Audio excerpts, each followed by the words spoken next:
waste segregation and clean surroundings. My advocacy centers on proper waste segregation and the promotion of clean and healthy surroundings in our barangay.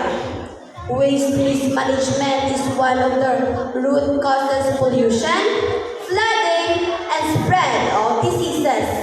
Through this advocacy, I aim to educate and encourage every household to practice responsible waste disposal by properly separating biodegradable, non-biodegradable, and recyclable materials.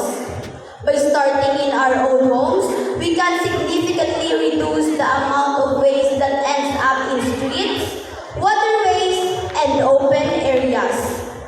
I also envision working closely with barangay officials, youth organizations, and community volunteers to conduct clean-up drives, information campaigns, and recycling initiatives.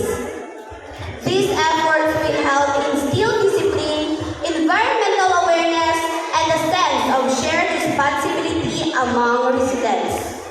A clean environment